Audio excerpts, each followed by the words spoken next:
Salut à toutes et à tous, c'est KingLol06. On se retrouve sur ma troisième vidéo sur cette fois-ci l'école du loup. Car on a parlé des sorceleurs. Alors, quelques informations de plus sur les sorceleurs, hein, parce que vous êtes gourmands, ça vous suffit pas. Les sorceleurs sont stériles, ne peuvent pas faire d'enfants. Les mutations ont peu de chances de survivre. L'entraînement aussi, l'entraînement est ardu. Ils doivent combattre des monstres alors qu'ils n'ont même pas encore la mutation. Enfin bref, les sorceleurs subissent beaucoup de choses et c'est des tueurs de monstres, voilà. Mais ils peuvent tuer des humains aussi, enfin bref, libre à eux. Peut-être qu'un jour je ferai une vidéo sur les légendes de sorceleurs ou les ragots qui racontent sur eux.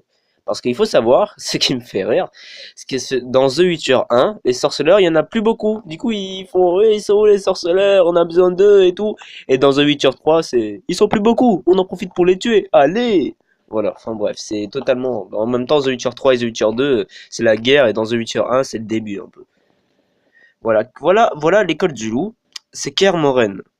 Elle se trouve aux frontières de la rivière à Kedwen. C'est pour ceux qui connaissent pas, ben, c'est les royaumes tout au nord. Kedwen, c'est l'un des royaumes tout au nord, je pense. Voilà, hein, super château, hein, classe. Ça me fait penser aux Alpes, moi. Et on va parler de cette école du loup. Alors, c'est l'école la plus, enfin, dans The Witcher 3, elle existe, enfin, elle existe, mais, enfin, je vais pas vous spoiler, mais genre, c'est la dernière école de loup, enfin, la dernière école de sorceleurs a encore existé, et puis, c'est la dernière qui a existé, quoi. C'était la plus réputée, voilà, magnifique. Et dedans, nous avons le personnage principal qu'on connaît tous, Gérald de Rive. Alors, ces sites-là, The Witcher Wiki et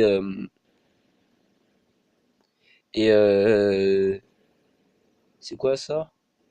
C'est aussi un The Witcher Wiki. Ça te donne plein d'informations. Enfin bref, voilà Kaer Morhen, hein, encore. Kaer Morhen, on y a accès dans The Witcher 1 et The Witcher 3. Dans The Witcher 2, enfin, je vous expliquerai pourquoi on la voit pas. Voilà, Kaer Morhen est une ancienne forteresse partiellement ruinée. Ouais, vous avez vu, hein, pas totalement. On en croirait qu'elle est neuve, mais à l'intérieur, si vous voyez, regardez. Là, c'est ruiné. Il n'y a pas de porte. Enfin bref. Où en étais-je? Voilà, au nord-est du royaume de Kedwen, non loin du fleuve Gwenflèche, encore un nom elfe. Au cœur de la vallée de Kermoren dans The Witcher et The Witcher 3, Geralt de Rive, puis plus tard en compagnie de Yennefer de Wengerberg, c'est sa meuf, voilà, on fera une petite biographie, habite dans cette magnifique forteresse, voilà, et il est accompagné par Maître Vésimir qui est son chef, en fait, enfin c'est le chef des sorceleurs, c'est lui qui les a formés. Voilà. Du coup, dans cette école de sorceleurs, le chef, c'est Vésimir. Voilà. Vous voulez voir sa gueule? Attendez. Vésimir. Attendez, hein, parce que j'ai pas. D'habitude, je prépare un peu dans ma bibliothèque d'images pour vous montrer, comme la vidéo précédente des sorceleurs. Mais là, j'ai décidé de vous montrer en direct, hein. Voilà. Allez, Vésimir. Alors, faut savoir l'école du loup, hein, voilà, le médaillon de l'école du loup. Voilà. Plutôt classe, hein. On dirait pas que c'est un loup, mais voilà, de côté, je l'aime bien. C'est celui de The Witcher 3. The Witcher 1, il est différent, mais il est plus classe celui de The Witcher 3. Ah, voilà, le bon vieux Vésimir. Il faut savoir qu'il a 300 ans, hein. Voilà. Oh, il n'y a pas le médaillon. Pas normal. Voilà, il a pas beaucoup de cicatrices, hein. Enfin bref, voilà. Œil de chat, hein, très vieux. Épée en argent. Son armure, c'est l'ancienne armure de l'école du loup. Il faut savoir que les écoles ont aussi leur armure. Alors, maintenant, encore l'étymologie du mot Kermoren, ça vous intéresse pas, hein. L'histoire. Beaucoup de gens savent que Kermoren, en fait, c'est une école de sorceleurs. Normalement, les écoles de sorceleurs sont discrètes. Et ben non, beaucoup de gens, mais ben, justement, ils ont peur d'y aller, hein, voilà. Alors, les élèves dedans. Alors, nous avons déjà Gérald de Rive, Eskel, mon sorceleur préféré, je vous l'ai présenté dans la vidéo. Alors c'est un sorceleur avec une grosse cicatrice sur l'une de ses joues, voilà, bref. Lambert, c'est l'un des jeunes sorceleurs. Alors Eskel, c'est un personnage plutôt mature, franchement. Il peut rigoler, il aime pas trop l'alcool. Enfin, quand il en boit, il est pas très... il tient pas beaucoup à l'alcool, enfin bref. Très sympathique, hein, pas grossier et très galant, voilà. Lambert, c'est un sorceleur qui possède un langage grossier. Lambert, je vais vous le montrer hein, tout de suite. Alors, Eskel, si vous voulez, je vous le remontre. Hein. Eskel. Oups, excusez-moi. Eskel. Voilà. Eskel dans The Witcher 1, pas très beau. Hein. Voilà. Il y a une belle différence graphique entre The Witcher 1 et The Witcher 3. Là, vous voyez bien sa cicatrice. Hein. Voilà. Oh, il est pas très beau gosse, mais je l'aime bien, moi. Euh... Voilà, Eskel, voilà. Pas changé, hein. Maintenant, Lambert. Lambert, son armure, elle est très stylée, mais il est pas très beau. Lambert. Oh là là, qu'est-ce que ça me met, ça? Attendez. Hein. Voilà, 8 sur 3. Voilà, Lambert. Voici Lambert. Très classe, hein, comme personnage. Enfin, voilà, l'armure. Petite cicatrice là. Sûrement liée à un monstre. Voilà le médaillon de l'école du loup. Il n'aime pas beaucoup les sorcières, notamment une autre meuf de Geralt qui s'appelle Triss Merigold. Voilà, on voit bien Lambert là, en mode full metal. Alors, nous avons Léo dans The Witcher 1, hein, le plus jeune des sorceleurs. Hein. Il s'amusait beaucoup avec Ciri, la fille adoptive de Geralt. Enfin bref, je vous expliquerai. Mais malheureusement, il meurt dans The Witcher 1. Je vous spoil, hein, c'est The Witcher 1, hein, donc voilà. Il meurt dans The Witcher 1, tué par une flèche. Hein. Voilà, il était formé par Vesemir. Triss Merigold, voilà, une vieille amie de Gérald, enfin une vieille amie, une des copines, magicienne conseillère du roi Foltest de Téméra. Alors il y a quatre principaux royaumes dans The Witcher. Le Nilfgaard, c'est le royaume du sud, Téméria au milieu, Redania, et le quatrième c'est des petites îles, je connais plus, j'arrive jamais à retenir ces noms, mais c'est un peu Skyrim en fait des îles. Ouais, c'est un peu les barbares, tout ça. Moi ils me font rire. Voilà. Et Foltest c'était le roi de la Téméria, mais il meurt dans The Witcher 2. Je vous expliquerai comment tout ça. Voilà. Voilà. Alors, est-ce qu'on a d'autres infos? Kaer Morhen est un château très ancien, siège des sorceleurs de l'école du loup. Le nom est une altération du langage ancien. Enfin bref, voilà.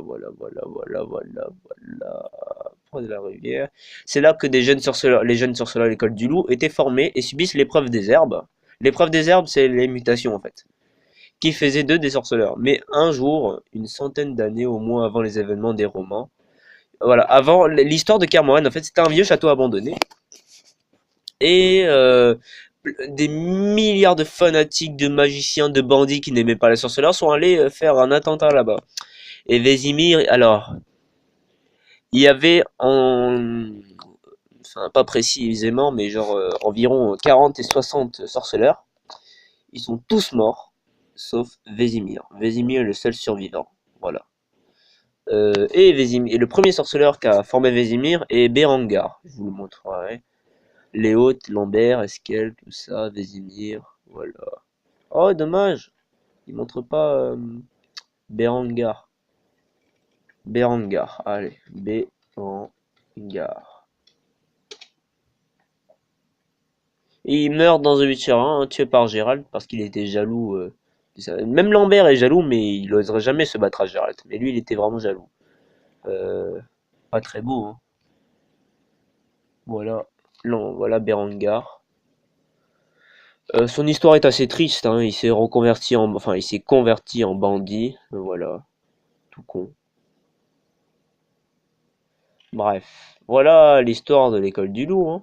Voilà, vous savez. Qu'est-ce que je peux dire d'autre? Voilà l'école du loup.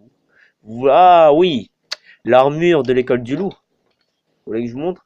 Alors la tradition de l'école du loup, faut savoir. Leur tradition, c'est une épée en acier, une épée en argent, les potions. C'est vraiment les traditions des sorceleurs. Ils respectent tout. Voilà. Armure, armure intermédiaire, hein, ça veut dire entre légère et lourde, pas très solide, mais voilà, c'est une armure quoi. Et ils sont spécialistes en monstres. Enfin, bref, c'est le sorceleur, l'école de sorceleur idéale. si tu veux avoir les statistiques normales, on va dire.